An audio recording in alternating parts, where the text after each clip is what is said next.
సునీల్ గారికి చెప్పాలి. ఇప్పుడు ఆ నలుగురు ఈ నలుగురు ఎన్ని ఊత పదాల కింద అలవాటు అయిపోయినాయి కానండి. ఊత పదాలు ఎవరు ఒక ఒక ఒక సినిమాని ఆపటానికి సినిమా ఫీల్డ్ లో ఎవరు ఆలోచించరండి. సినిమా ఫీల్డ్ లో ప్రతి సినిమా ఆడాలి, ఒక సినిమా నాశనం చేయాలి. సినిమా నేను చిన్నప్పటి సినిమా ఫీల్డ్ లో సినిమాలు విరోధాలు ఉంటాయి, విభేదాలు ఉంటాయి. ఏమన్నా శత్రువు సినిమా అయినా సరే సినిమా ఆడాలి, డబ్బులు రావాలి, అప్పుడే ఇండస్ట్రీ బాగుంటుందని కోరుకునే వాళ్ళే ఎక్కడో ఒకళ్ళు ఇద్దరు ఎవరన్నా ఉండొచ్చేమో. కానీ ఇక్కడ విషయం అది కాదు. అరవింద్ గారు చెప్పినట్టు ఒక్కటే తొందరపాటు నిర్ణయం ఏం జరిగిందంటే, తొందరపాటు నిర్ణయంగా అది వాళ్ళు మేము ఆపేస్తాము అనే అసలు మాట అనుకుంటా ఆ విషయం మీద ఎప్పటి నుంచో జరుగుతుంది. వాళ్ళ కొత్త కాదు ఇది. పర్సంటేజ్ మీద తీయలు రావాలి అనేది ఒక 2 దశాబ్దాలుగా 15 ఏళ్ళు జరుగుతుంది. రాజశేఖర రెడ్డి గారు సీఎం గా ఉన్నప్పుడు వెళ్ళి అడగటం జరిగింది. అదే చంద్రబాబు గతంలో ఉన్నప్పుడు వెళ్ళి అడగటం జరిగింది. చిన్న సినిమాలు బతికించుకోవాలి, చిన్న సినిమాలు బతికితేనే ఇండస్ట్రీ బతుకుతుంది. ఎందుకంటే 250 సినిమాలు వస్తావంటే పెద్ద సినిమాలు మొత్తం సంవత్సరానికి 20 సినిమాల నుంచి రావు. మిగతా 200 చిన్న సినిమాలు ఏ ఇండస్ట్రీని బతికించేది, ఏ 24 క్రాఫ్ట్ వాళ్ళకి ముక్కుడు పెట్టేది. కనుక చిన్న సినిమాలు బతికించుకోవాలన్న స్లోగన్ ఎప్పటి నుంచో ఉంది. కాకపోతే ఆ రోజుల్లో ఎగ్జిబిటర్స్ వీళ్ళు సహకరించలేదు, వద్దు వాళ్ళ వద్దని. ఇప్పుడు వాళ్ళు కూడా ఎగ్జిబిటర్స్ ఒక లాక్ లో పడ్డారు. ఏంటి లాక్? వాళ్ళ మెయింటెనెన్స్ ఎక్కువైపోయింది. మెయింటెనెన్స్ ఎక్కువ వల్ల రెంట్ పెంచాలి.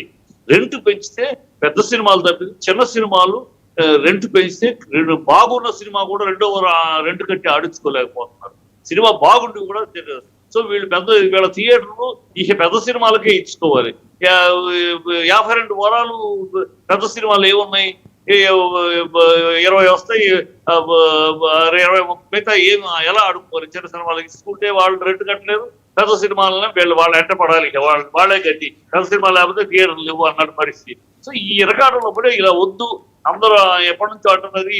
గతంలో మన పర్సంటేజ్ లో ఆడింది ఇండస్ట్రీ ఆంధ్రప్రదేశ్ ఉప్పాడుగా ఉన్నప్పుడు పర్సంటేజ్ లోనే సినిమాలు ఆడాం బ్రహ్మాండంగా, అందరూ బాగుండేవారు. అప్పుడు పెద్ద సినిమాలకి, హీరో సినిమాలకి, కొంచెం స్టార్డమ్ ఉన్న హీరో సినిమాలకి పర్సంటేజ్ ఎక్కువ ఇచ్చేవారు. 40-60 అనేది 70 ఇచ్చేవారు, 80 కూడా ఇచ్చిన రోజులు.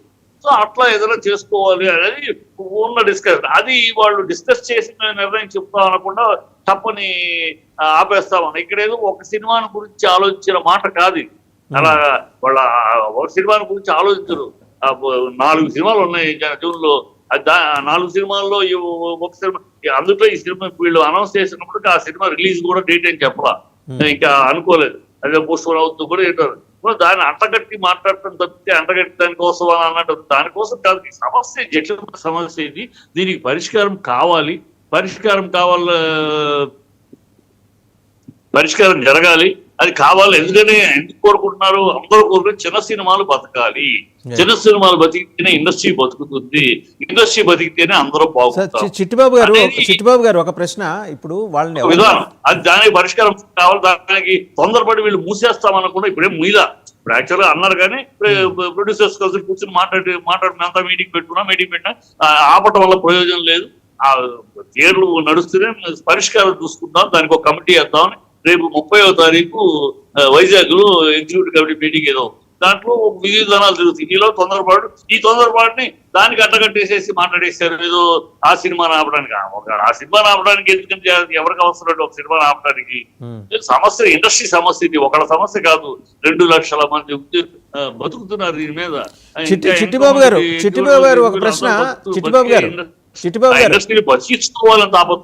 ఒక నిమిషం. చిట్టిబాబు గారు అంటే థియేటర్ల యాజమాన్యాలని ఎవరైనా బెదిరించారా? వాళ్ళ ఆ మాట అంటానికి ఎందుకని అంత హెస్టీ డెసిషన్ ఎందుకని తీసుకోవాల్సి వచ్చింది? వాళ్ళు వినిపిస్తుందా?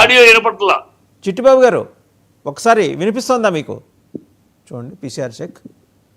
చిట్టిబాబు గారు నా ఆడియో వినిపిస్తోందా? చిట్టిబాబు గారు పిసిఆర్. చిట్టిబాబు గారు వినిపిస్తోందా అండి? రైట్. సో అయితే చిట్టిబాబు గారు అనేది ఏంటంటే, ఒక్క సినిమా ఆపటం కోసం అని చెప్పేసి ఎవరు ఇట్లా థియేటర్లు మూసేస్తాము అనే మాట అయితే కాదు ఇది. వాళ్ళకి ఏదో ఎప్పటి నుంచో పేరుకుపోయిన ఆవేదన అది కడుపులో.